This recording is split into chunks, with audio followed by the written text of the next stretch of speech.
good morning, good afternoon, good evening, or good night, depending on where you are in the world. My name is Cece and welcome to my world. So hopefully you would have watched part one of these two-part videos. In the first video I just kind of went into a little bit more depth as to why we were together, how we met, and well, not why, well yes, why, obviously we were in love but we went a little bit into depth as how we met and just what our relationship was and yeah. So in this part of the video I'm just gonna kind of tell the story of how he actually passed away. So a lot of people were always asking me, how did he die? Was he ill? Was there something wrong with him? Did he have underlying health issues? As far as we were aware, there was no problem. He didn't have any health issues, and in fact he probably was at the fittest stage in his life that he would have been for a long time.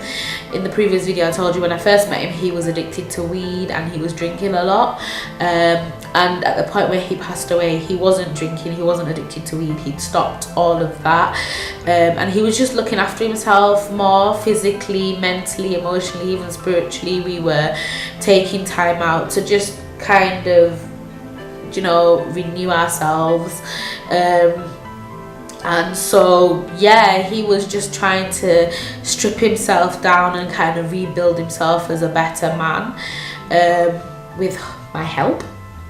Well, I hope I was helping. So that's where he was. So yeah, there were no previous health issues that I was aware of, unless he had some that he never told me, but I wasn't aware of any. So it all started on Friday the 16th of December 2016. He'd gone to work as usual and he'd come home, so he started work at 6 o'clock on a morning, and he was usually home by like 4 the latest, and I got in for like 5:30, 6 after work, and when I got home from work he was just laying on the sofa sleeping. But he used to work in a warehouse, so I was well aware that he would have been tired, or you know, but normally what he would have done was come home, work out a little bit, cook dinner, and then fall asleep on the sofa. So when I got home I noticed that he hadn't worked out, and he hadn't cooked. So I just went up to him and I was like, are you alright? Because the only time he wouldn't have done that is if he was feeling ill. So I was like, are you alright? And he was like, oh, my head's just hurting a little bit, I'm just tired, I just need to sleep. And I was like, okay, cool. So I just kind of left him to it. I went upstairs to watch TV because I didn't want to disturb him, and then I came back downstairs and he was awake, he was watching TV, and I was like, oh, he must be feeling better. And then he was like, oh, I'm going to the gym. And I was like, okay, because I was supposed to sleep at my friend's house that night, but he'd lost his key the previous, I think Wednesday, he'd left his key on the bus. So he was like, well, if you go out while I'm at the gym, because this was 10 o'clock at night, he's like, if you go out while I'm at the gym, I'm not going to be able to get in. And it kind of started a little bickering session, and he was like, I don't want you to go, please just don't go. And I was like, well, I can give you the key, I'll leave at the same time that you leave. And he was like, no, I don't want you to go. And I was just like, why are you being so needy? And he's like, I don't know, I just don't want you to go. It turned into like a little bickering back and forth, and then in the end I just texted my friend. I was like, oh, I'm not coming again, he's just being a bit miserable, I don't know what's wrong with him, so I'll probably come to your house tomorrow or something. So yeah, and then he went upstairs, got changed, came down all happy because I wasn't going, and I took my bubble out of my hair, but I just like wrapped it around my little puff, and he came up to me because he had dreads. He came up to me, took the bubble out of my head and was like, bye. And I was like, you little bubble stealer, something along those lines. And he laughed and then he left. And that was the last time that I heard his voice. That was the last time I seen him with his eyes open. That was the last time I saw him walking, talking, in fact breathing on his own. So what had happened was he went to the gym at night, and when he got there was only one other guy in there, and I was told that he came in, started working out, and then he sat on one of the benches and supposedly he just stopped all of a sudden and fell sideways off the bench onto the floor, and he was unconscious, but he kept on slipping in and out of consciousness. And so because there was only one other guy in there, he kind of rushed over and was like trying to aid him, you know, see what was going on. They ended up calling 999. But bear in mind, he'd gone to the gym at 10. I was waiting for him to come home because I had the only keys. I had already got in the shower, got ready for bed, was watching TV, just chilling, and it got to 12:30, and I was like, has he gone out straight from the gym? But I was like, no, he wouldn't have gone to his friend's house, he wouldn't have gone nowhere, because he would have come from the gym, and he didn't take no clothes to get a shower or anything at the gym, so he would have come home to get changed before he went out again. Plus he was complaining that he wanted me to stay home, so this makes no sense why he's taking so long.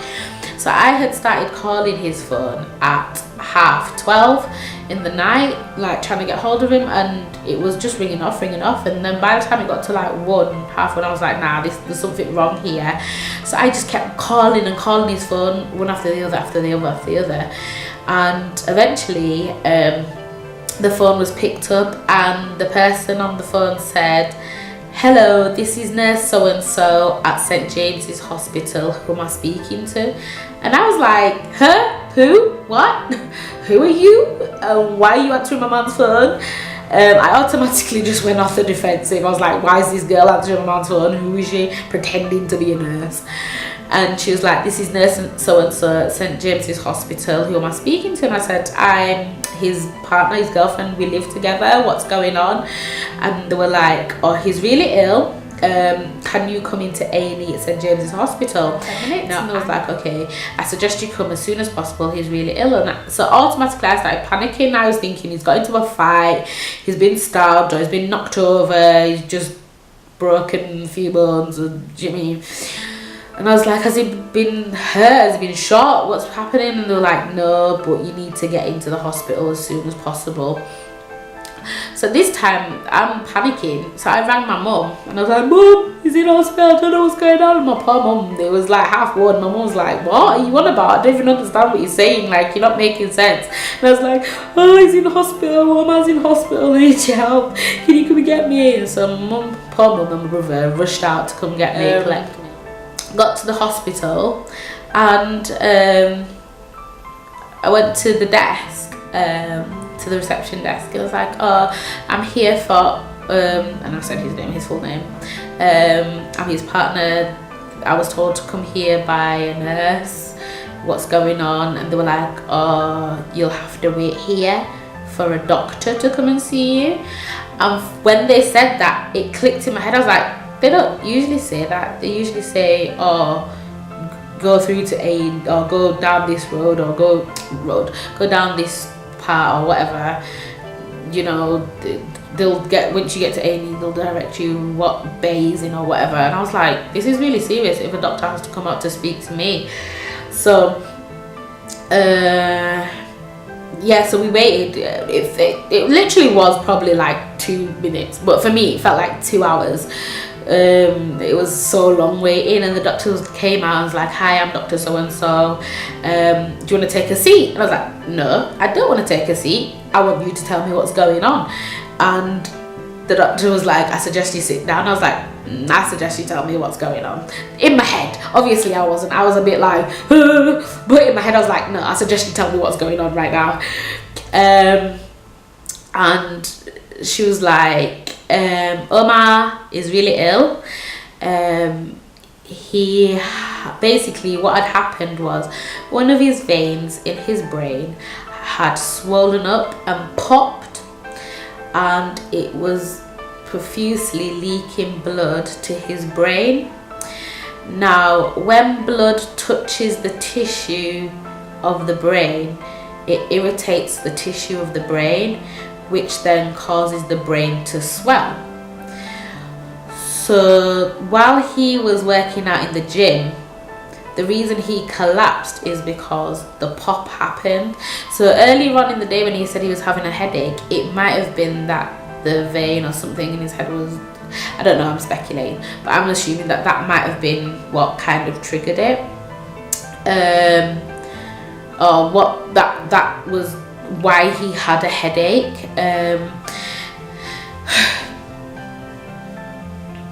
Yeah, so she was like, she explained everything. She was like, the vein popped, the blood was leaking to his brain, it was irritating the tissue of his brain, which has caused a swelling, but this bleed was still leaking, and the bleed was the size of a 2p piece or something like that, so it was quite big.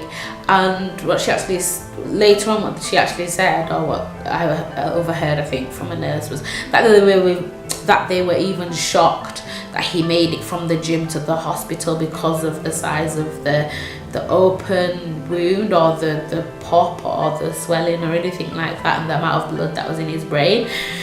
And I was just in shock. And basically they took us down to, do you know the rooms that you see on like what them programs, them doctor programs, where they take the family into a room to say to you, oh, I'm sorry, you've lost so. They took us into one of those rooms and was like, can you wait here? And I was just like, oh my gosh, what's going on? And there was like, then they came back and was like, do you want to see him? Now he's unconscious, he's on the life support machine, we need to get him to, so they transferred him from one hospital to another. Can you, and then there was like, do you want to see him just quickly before we go? And so I was like, oh yeah.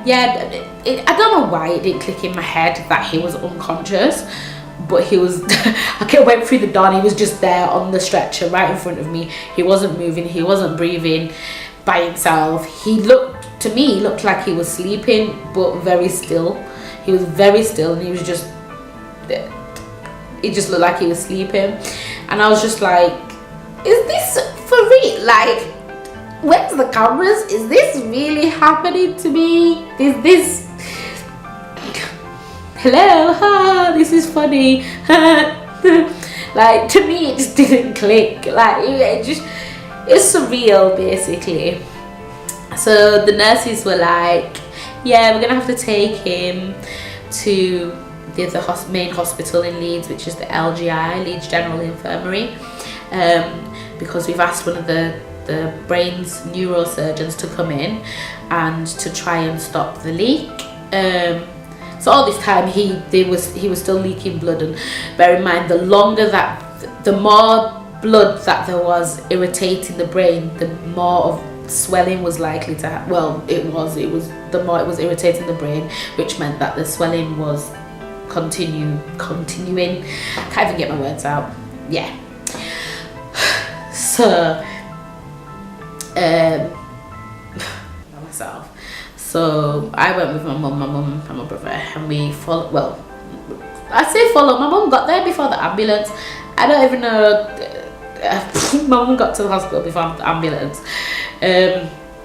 And again, we later found out that while he was in the ambulance between the St James's Hospital to LGI, his heart rate dipped, and yeah, they thought they'd lost him on the way. And then they got to LGI, and as soon as they got there, the neurosurgeon had arrived, so they just went straight into surgery. And they came and explained that the surgery that they'd have to perform, they'd have to put something up in his groin, all the way through his vein, through his body, and up into into his brain to stop the bleeding, to kind of they explained the full thing, but I don't remember. But I was just like, that is such a long process. Why don't I just drill a hole in his head? And they was like, no, it doesn't work like that. I was like, okay, cool. So yeah, they were like, it's gonna be a long process. You should go home, sleep. It's gonna take at least between 4 to 6 hours to do. And I was like, 4 to 6 hours? Like, I don't know if he's gonna be all right. So we went home and I left my number, my contact details and everything like that. Bearing in mind, he didn't have any family in the UK, so I was classed as his next of kin, because obviously we lived together and everything like that. And my family was the closest family he had at that time. So I was classed as his next of kin. So yeah. So I had to give them my details, and there was like, basically, as soon as the surgery is done, what we'll do, we'll give you a call and you can come back in to see how he's doing and everything like that. So that was Friday night. Saturday, we went back in. They were saying that they drained off the blood, the surgery was successful, they're just trying to get as much blood out of his brain as possible.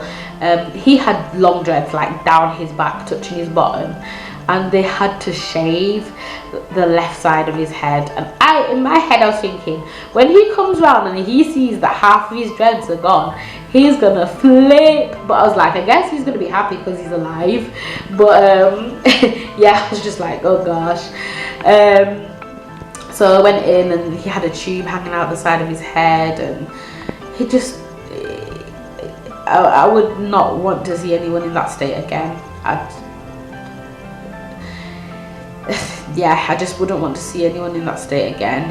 He wasn't moving, he was on life support, he had a tube down his throat, a tube hanging out of his head, he had wires attached to him all over, and I was just like, what is this, what's going on? And they were like, yeah, the surgery was successful, everything's gone well, the blood is being drained correctly, we're happy with the rate that the blood's being drained, all of this. So in my head, I was being really hopeful. I was thinking, oh, he'll go back to normal, not realizing the amount of blood that had been surrounding his brain for the amount of time. And by Saturday evening, their plan was to try and slowly take him off the medication that had induced him into the coma. And on that day, he started, they were like, oh, sometimes it takes days, sometimes it takes weeks for people to come round. It just depends on the person and the situation. So I was there by his side, and he started moving his arm, and I was just like, oh my gosh, he's moving his arm already, and he's gonna be great, he's gonna be fine, everything's gonna be great. And I held his hand and I was like, can you hear me? And I was like, if you can hear me, move your hand. And he was moving his hand a little bit, and then he was like putting his hand up to his mouth, because bear in mind, he's still on the life support machine, so he had a tube down his throat, and he was putting his hand up to his mouth, and it was like knocking the tube, like he was trying to reach for it. Because he was still sluggish and groggy, he couldn't really grab the tube to pull it out. And the nurse was saying to him, no, leave the tube alone, it's there to help you breathe, leave it alone. And he wouldn't listen to the nurse. So I was like, listen, Omar, you need to stop, it's there to help you breathe. And as soon as he heard my voice, he stopped and held his hand again, and I was like, I love you, Omar. And I was like, can you hear me? And he was like moving his hand, and I said, I really, really love you, I'm not going to leave you, I'm going to be here through everything, don't worry about it. You need to fight this for your family, you need to fight this for us, you know, just get better. And he kind of gave like a half a smirk, and I was just like, okay, you hear me. And so the nurse said to me, it's probably best if you go home now, just get some rest, he seems like he's doing fine, he's coming round slowly. So I went home, and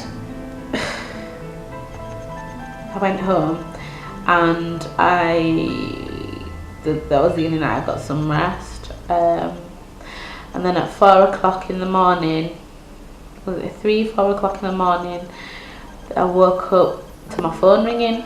So I answered the phone and they were like, "Hi, is this Cheryl?" And I was like, "Yeah, it's Cheryl." And they were like, "So I just wanted to update you on Omar's progress. Because he was still trying to pull his tube out, we had to put him back under into the coma.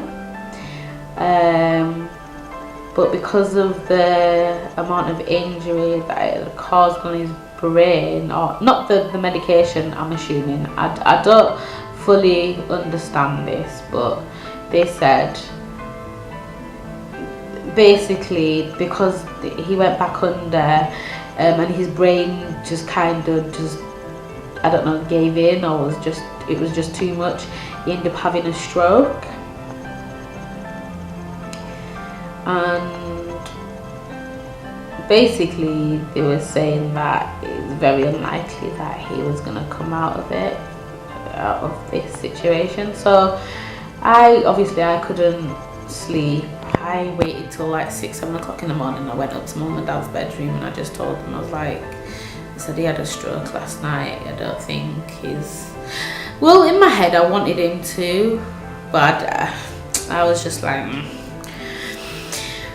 So that was Saturday. All Sunday we was there. All his friends had come that knew him.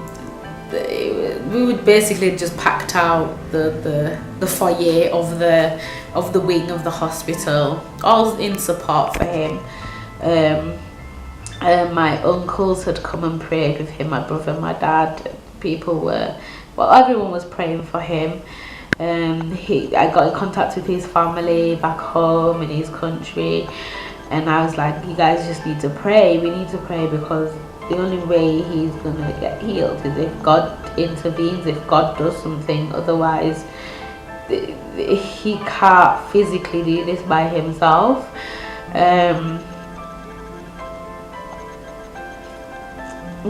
So by Sunday afternoon, Sunday evening, the doctors came out to say that one of his eyes had fully dilated. Now when your eye dilates, that means that part of your brain has died.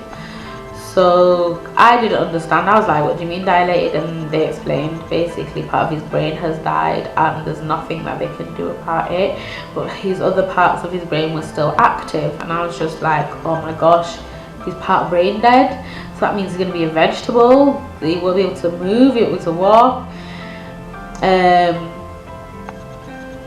And I was just, I hadn't cried all this time because I was just in shock. I was just like, what is actually going on? I was just like, is this for real? Like, this is I was just like, I don't even know where to place myself. I don't even know what to think. It was just mad. But we're gonna watch him overnight. This is Sunday night. We're gonna do some brain activity tests on him in the morning. And I had noticed that the tube that was leaking the blood had stopped.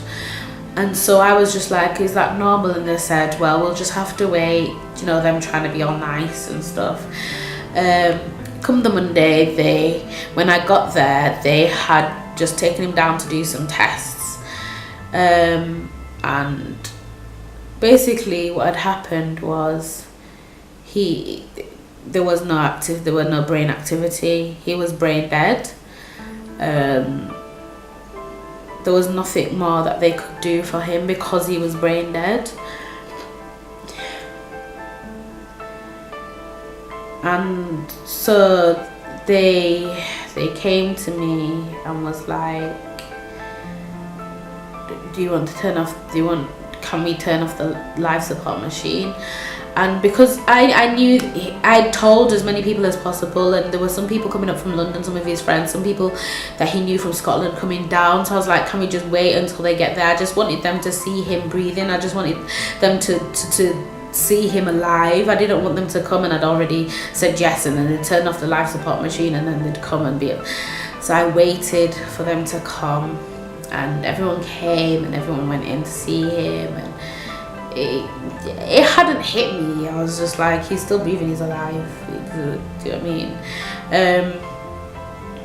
And so then they came back in. They asked me to go into a room, and they said, so they said, we're pronouncing him brain dead at 12:34 on Monday the 19th of December 2016. Do we have your permission to turn off his life support? And I was like, what?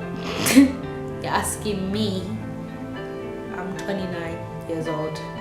I don't have any children. I don't have care of anybody. I don't even know how to look after myself, let alone giving me the responsibility to shake my head at something like this. And I know it had to be done. So I just shook my head. I couldn't even say yeah. I just shook my head. And I was like, and I just burst into tears. And then they were like, do you want to be present when they turn up? And I was like, no thank you. And I was like, whoever of these friends want to be there, they can go. My mum went, but before they did, they said, do you want to see him? One last time I went in to see him, and I was like, I love you so much. I really wish you could have fought this. I really, really, really wish you could have fought this for the sake of your family, for the sake of us, for the sake of yourself. You had so much to live for. I really, really wish you could have fought it. But here we are. And I was like, I will always love you. And I always will love him. He'll always be in my heart. And I left. And then my mum and them went in and they turned off the life support machine. And they said his heart is still beating. He's still, you know, he's still, it's okay for you if you want to go in. I was like, yeah, I want to be there with him until his last heartbeat. And I stood up to walk in, and I don't know where it came from, but I let out the biggest scream, and I was screaming for his life. I was like, no. I just couldn't hold it anymore, and my legs gave in, and I was screaming from my gut. I was like, this is not happening, not today, God, not today, please. And got to the point where I had to be carried back into the room where you could sit down and just have a coffee with. I had to be carried back in because I couldn't stop. And there was like, breathe, Cheryl, breathe, just breathe. And yeah, I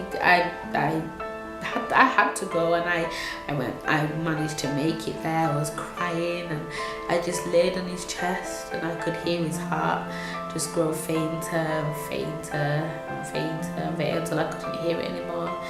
And then his face just changed colour, and I was like, that's it, guys, he's gone. There's nothing else to do. What happens now?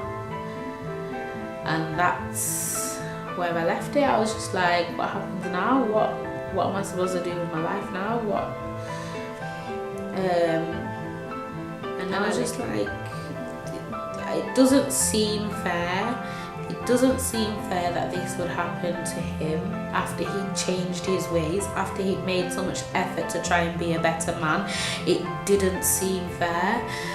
And I still haven't come to terms with what is fair, because life isn't fair, and I'm still trying to figure out what that even means.